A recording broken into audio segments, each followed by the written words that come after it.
नमस्कार. रेसिपी सफर चॅनेलवर मी गीता तुम्हा सगळ्यांचं पुन्हा एकदा खूप खूप स्वागत करते. या भागात आपण बघणार आहोत बाजरीची खिचडी. बाजरीची खिचडी म्हटलं की परिपूर्ण हा एकच शब्द आठवतो. भरपूर भाज्या आणि डाळींनी समृद्ध ही स्वादिष्ट खिचडी एकदा नक्की ट्राय करून बघा. हिवाळ्याच्या दिवसात भरपूर भाज्या आलेल्या असतात आणि या स्वादिष्ट भाज्यांचा उपयोग करूनच बाजरीची खिचडी घरोघरी बनवली जाते. बाजरी उष्ण असल्यामुळं थंडीच्या दिवसात भरपूर प्रमाणात वापरली जाते.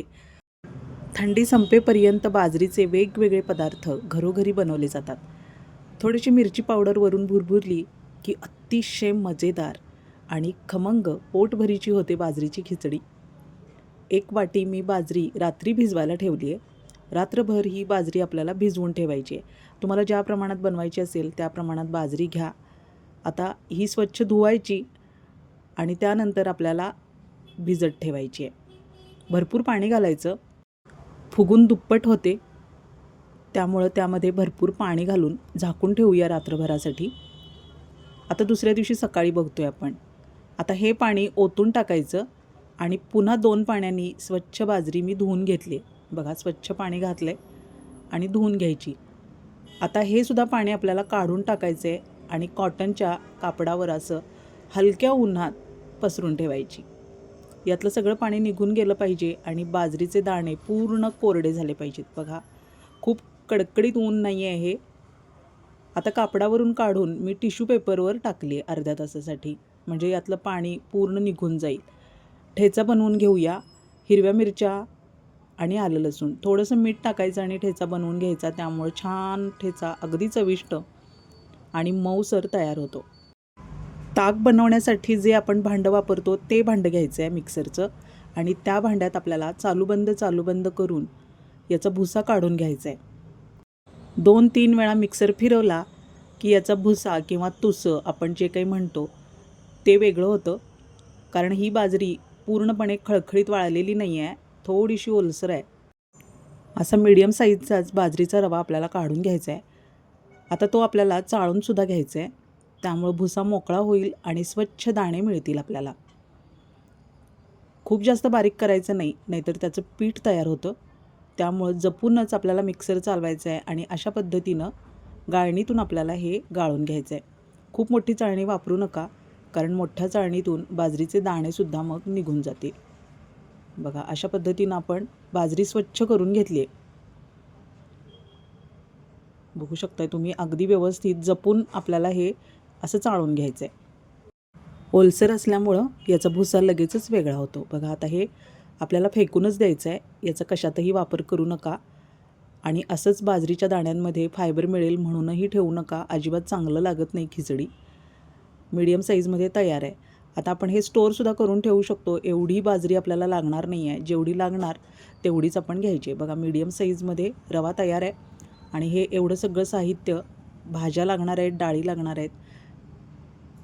आता स्टोअर कसं करायचं ते बघूया. झिपलॉक बॅग घेतली आहे मी. बाकीचा हा सगळा रवा आपल्याला झिपलॉक बॅगमध्ये ठेवून द्यायचा आहे. पण झिपलॉक बॅगमध्ये ठेवत असताना उरलेला जो बाजरीचा रवा आहे तो खळखळीत उन्हात सुकवून घ्या. ओलसर असताना तुम्ही हे स्टोअर करून ठेवू नका. फक्त स्टोअर कसं करायचं यासाठी मी हे झिपलॉक बॅगमध्ये भरून दाखवते आहे. पण नंतर मी हे खळखळीत सुकवून मग झिपलॉक करणार आहे. बघा, अशा पद्धतीनं आपण हे फ्रीजमध्ये ठेवू शकतो आणि पुन्हा 2-3 वेळा वापरू शकतो. 1 वाटी बाजरीचा रवा शिल्लक ठेवला आहे मी. आता त्यासाठी लागणारं सगळं साहित्य मी तुम्हाला सांगते. टोमॅटो घेतला आहे चिरून, फ्लॉवर, मटार, गाजराचे तुकडे आहेत, फरसबी आहे आणि हे आहे बेबीकॉर्न. बेबीकॉर्न तुम्हाला दाखवण्यासाठी अख्खं ठेवले. आता हे सुद्धा मी चिरून घेणार आहे. पातळ चिरून घ्यायचं आहे. बेबीकॉर्न छान लागतं. ज्या अवेलेबल असतील त्या भाज्या घ्या किंवा यापैकी एकच भाजी घेतली तरीसुद्धा चालेल. ह्या सगळ्या भाज्या घ्यायलाच पाहिजे असं काही नाही. बटाटासुद्धा घालायचा आहे त्यामध्ये चिरून. या सगळ्या भाज्या चिरून तयार ठेवल्या आहेत मी. आता फोडणी बघूया. तुपावर आपल्याला ही खिचडी बनवून घ्यायची आहे. तेलातसुद्धा बनवू शकता, पण तुपात जास्त चांगली लागते आणि थंडीच्या दिवसात तूप भरपूर प्रमाणात वापरलं पाहिजे. आता 1 वाटी बाजरी आणि बाकीच्या सगळ्या साहित्यांसाठी 4-5 चमचे मी साजूक तूप घेतले कढईत. कुकरमध्ये, छोटा कुकर आहे हा. त्यावर चमचाभर जिरे आणि आत्ता आपण जो ठेचा बनवून घेतला तो टाकायचे, चवीप्रमाणे टाका. त्यानंतर चमचाभर तीळ टाकायचे. खूप छान आणि हेल्दी टेस्टी खिचडी होते. 1 चमचा हिंग टाकायचा आहे. आता हे सगळं साहित्य आपण परतून घेऊया.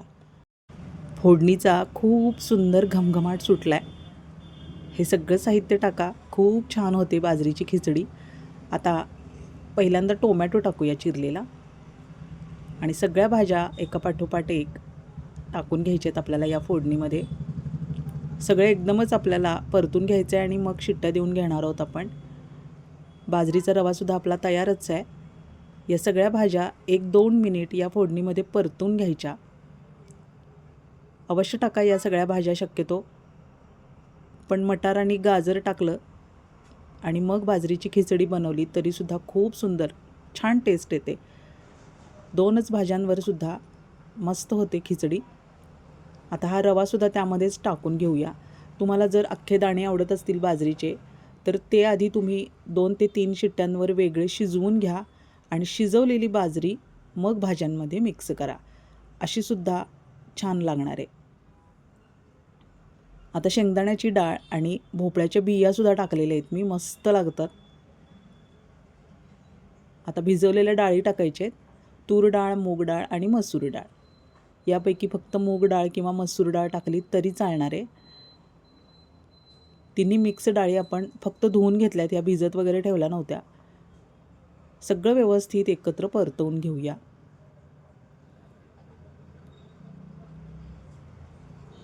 रात्रीच्या जेवणासाठी हा बेत नक्की ट्राय करा. खूप परिपूर्ण जेवण होतं यामुळं. ठेचा टाकलाच आहे आपण, तरीसुद्धा चमचाभर कांदा लसूण मसाला टाकला आहे आणि त्यानंतर जो आपल्याकडे अवेलेबल असेल पनीर मसाला, छोले मसाला, गरम मसाला, तो 1 चमचा मसाला यामध्ये मिक्स करायचा आहे. आता जेवढी बाजरी आणि भाज्या आहेत, डाळी पण आपण तेवढ्याच घेतलेल्या आहेत. जेवढी बाजरी तेवढ्याच डाळी घेतल्या आहेत. मीठ टाकायचं आहे चवीप्रमाणे. 1 वाटी बाजरी आणि सगळ्या डाळी मिळून 1 वाटी असं 2 वाटी प्रमाण झाले आपण. तर आपल्याला तिप्पट पाणी यामध्ये मिक्स करायचं आहे. अजून 2-3 चमचे साजूक तूप मी मिक्स केले. अशा पद्धतीनं भरपूर तुपामध्ये ही खिचडी बनवून बघा. मस्त दिसते आहे, कलरफुल झाली आहे. थंडीच्या दिवसात हे पूर्णान्न नक्की बनवून ट्राय करा. तिप्पट पाणी घालायचं आहे आपल्याला आणि 4 ते 5 शिट्ट्या द्यायच्या आहेत. आता जर अख्खी बाजरी तुम्हाला आवडत असेल तर आधी सांगितल्याप्रमाणे ती वेगळी शिजवून घ्या आणि मग यामध्ये मिक्स करा. म्हणजे भाज्या आणि डाळी याचा रेशो आणि त्याचं टायमिंग करेक्ट जुळून येईल आणि छान एकजीव होईल. तिप्पट पाणी मी मिक्स केले. आता आपल्या कुकरला किती शिट्ट्या लागतात याप्रमाणे तुम्ही शिट्ट्या देऊन घ्या. मी 5 शिट्ट्या देणार आहे आणि मऊसर छान खमंग खिचडी तयार आहे. पुन्हा भेटूया पुढच्या भागात.